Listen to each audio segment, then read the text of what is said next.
నేను doctor Prashanthi, chief dental surgeon and I do orthodontics, Aditya multi speciality dental clinic, Sitarampuram, Eluru road, Vijayawada.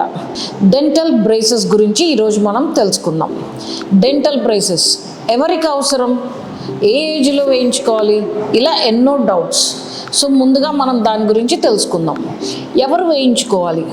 కొంతమందికి ముందల పళ్ళ మధ్యలో సందులు ఉంటాయి, వెనకాల పళ్ళ మధ్యలో సందులు ఉంటాయి, అలానే ఎత్తు పళ్ళుతో ఇబ్బంది పడుతూ ఉంటారు, పన్ను మీద పన్నుతో ఇబ్బంది పడుతుంటారు, వంకర పళ్ళతో ఇబ్బంది పడుతూ ఉంటారు.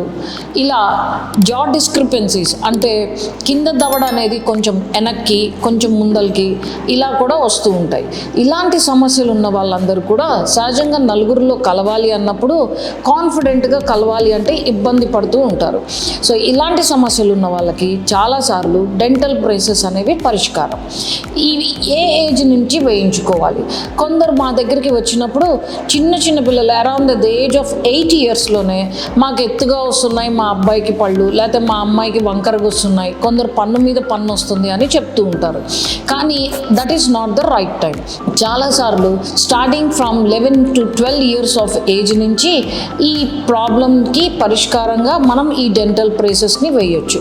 అడల్ట్ ఆర్థోడాంటిక్స్ చాలామంది చిన్నప్పుడు వేయించుకుందామనో లేకపోతే తెలియకనో అవగాహన లేకపోవడం వల్ల వేయించుకొని ఉండకపోవచ్చు.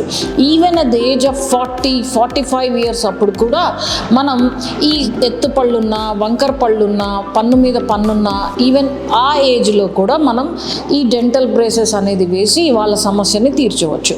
ఈ డెంటల్ బ్రేసెస్ అంటే ఏంటి? మెటాలిక్ క్లిప్స్ అనేవి ఉంటాయి, అట్లానే సిరామిక్ క్లిప్స్ అనేవి ఉంటాయి అన్నమాట.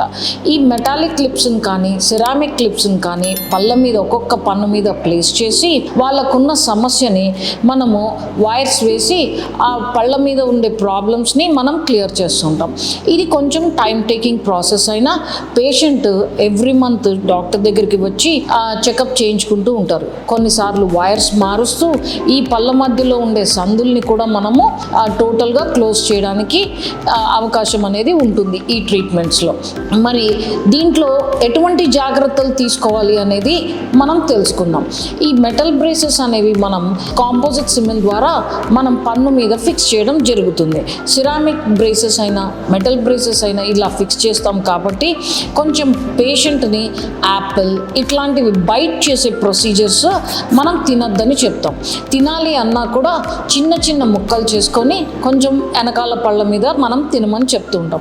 ముందల పళ్ళతో బైట్ చేయొద్దని చెప్తాం. ఎందుకంటే ఈ క్లిప్స్ అనేవి ట్రీట్మెంట్ మధ్యలో ఇరిగిపోయినట్లయితే పేషెంట్ ఇబ్బంది పడతారనమాట. అందుకని మనం చిన్న జాగ్రత్తలు తీసుకోవాలి. ఈ మెటల్ బ్రేసెస్ అయినా సిరామిక్ బ్రేసెస్ అయినా పేషెంట్ మార్నింగ్ అండ్ నైట్ 2 పూట్ల బ్రష్ చేసుకుంటూ ఏం తిన్నా తాగినా వాటర్ నోట్లో వేసుకొని బాగా గాగ్లింగ్ చేసి ఊసేయడం వల్ల ఫుడ్ అనేది బ్రేసెస్ మధ్య ఇరుక్కోకుండా ఉంటుంది. దీనికి సపరేట్ బ్రషెస్ వస్తాయి, ఆర్థోడాంటిక్ బ్రషెస్ అని ఉంటాయి. ఈ బ్రషెస్ని యూజ్ చేసి నీట్గా హ్యాపీగా క్లీన్ చేసుకోవచ్చు. ఈ metal braces or ceramic braces ద్వారా మన సమస్యల్ని తీర్చుకోవచ్చు.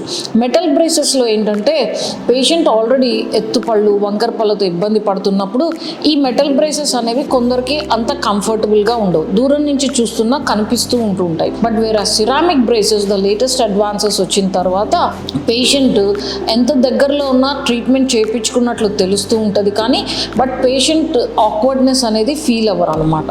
దానివల్ల ఈ సిరామిక్ బ్రేసెస్ అనేది ఈ లేటెస్ట్గా అంతా ఎక్కువగా చేస్తున్న వర్షన్ అనమాట. ఈ ఎత్తు పళ్ళను కానివ్వండి, పళ్ళ మధ్యలో సందులను కానివ్వండి, ఈ బ్రేసెస్ ద్వారా ప్రాబ్లమ్ని తీర్చుకోవచ్చు. Thank you.